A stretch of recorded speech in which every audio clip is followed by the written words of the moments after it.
Europe 1, Mélanie Gomez.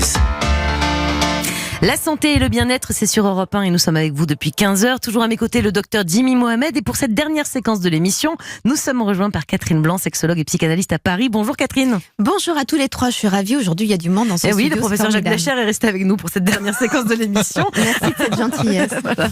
Alors aujourd'hui, on va répondre à une question comme tous les jours. Aujourd'hui, c'est la question d'Aurélie, 32 ans, je vous la lis.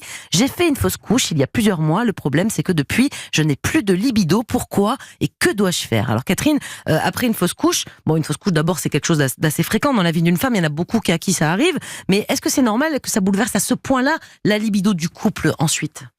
Alors, avant d'être la libido du couple, c'est la libido déjà de la sienne, bien évidemment. Ce peut être effectivement la libido des deux.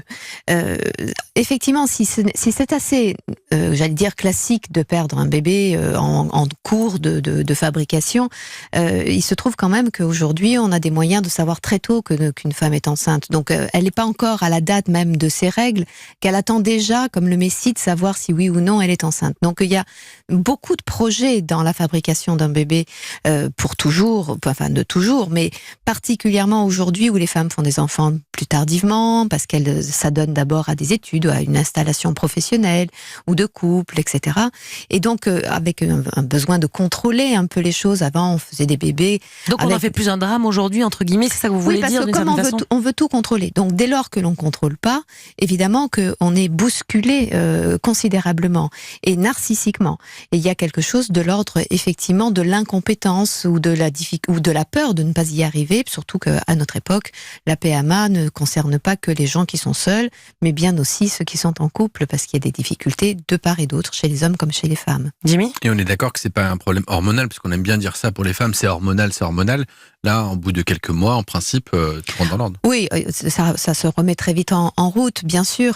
Il y a toujours une petite chute, évidemment, mais encore une fois, arrêtons de toujours, en effet, mettre sur les hormones la raison d'une problématique de désir, ce d'autant plus d'ailleurs que l'hormone du désir, c'est la testostérone. Donc, ce n'est même pas celle qui est concernée là, en l'occurrence. Et là, que ça dure plusieurs mois, comme ça, c'est parce que pour l'instant, cette jeune femme, elle l'a vécu peut-être presque comme un deuil, après un deuil ou la perte d'un être cher.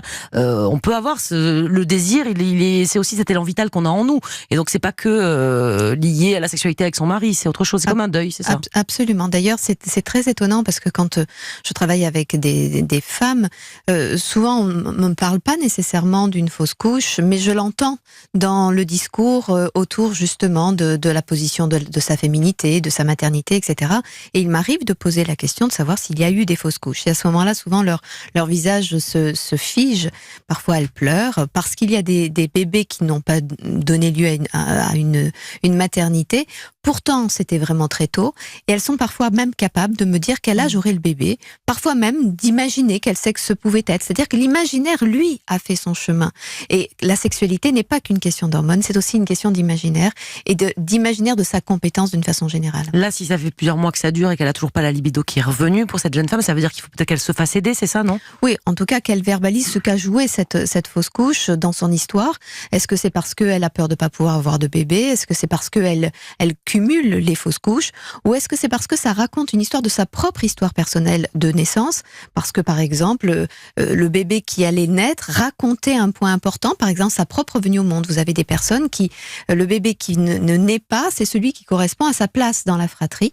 Et c'est comme une sorte d'éviction de soi-même qui s'est jouée symboliquement et de façon, bien sûr, totalement inconsciente et qui fait qu'elles ne sont plus animées de ce que vous disiez très justement, de cet élan de vie pour elle-même, dont la sexualité en est l'expression. Donc consulter peut-être son compagnon, il peut lui aussi l'aider. Enfin, qu'est-ce qu'il peut faire éventuellement, le compagnon de cette jeune femme pour... Alors souvent les messieurs sont un petit peu moins tenus par cela. Donc il ne faut pas qu'ils dramatisent plus que de raison, mais ils doivent comprendre aussi que pour une femme, ce peut être une histoire compliquée. Donc être à l'écoute, sans pour autant se laisser embarquer trop longtemps. Merci beaucoup Catherine pour tous ces conseils. On vous retrouve bien sûr demain. Demain dans ce rendez-vous, on fait un tour chez le dentiste, mais dans des cabinets d'un nouveau genre dans lesquels l'hypnose débarque. Et oui, l'hypnose médicale est de plus en plus utilisée en médecine et donc pour les soins dentaires ou même les phobiques de la roulette, elle peut être un vrai secours. On en parle demain.